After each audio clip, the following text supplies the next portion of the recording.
This 3-Minute Egg is made possible by an Artist Initiative grant from the Metropolitan Regional Arts Council. This guy's really cool. So he has like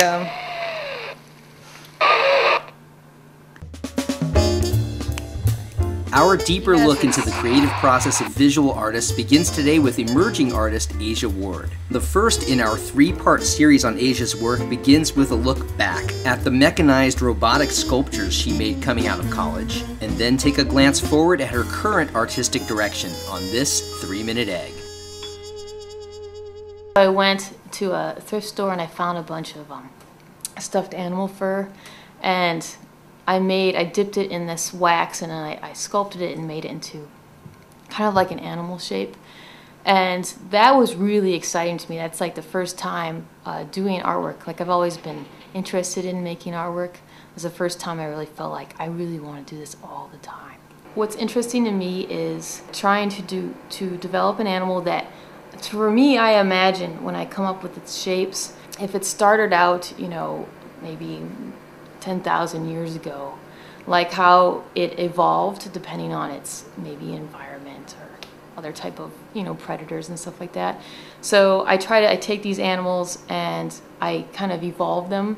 I evolve like prematurely, so like an animal that probably should have evolved out of this arm or this nose because it's not useful or helpful, but it still has it, but it also has some useful parts. I discovered electronics. I realized that I could make them do so much more if I put some type of motor in there, or gears or sensors, and it was kind of scary for me because I had never done anything like that before, so I had to do a lot of research into the basic circuitry, and then I started to include that in my sculptures. There are 3 different types of motors from 3 different types of electronics. This one came from a toy that jumps.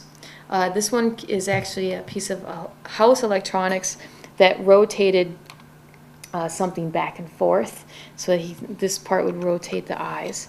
And then this part came from a different type of toy that moved things in a circular pattern. So I have these animals I've been working on. They're like little moving characters. Now I can make environments for them. You know, so what I'm doing now is pretty much practice. Like, I'm making environments that I have been thinking about for a long time.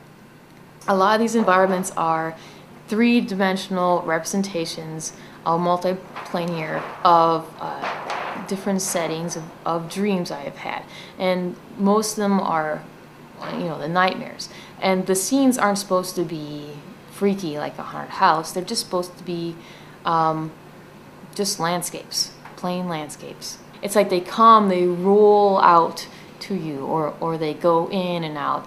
The hill could go way back like this, and it could kind of fan out in front of you, so that it would seem, you know, from different perspectives, that you were kind of hovering over it. That's what I'm imagining.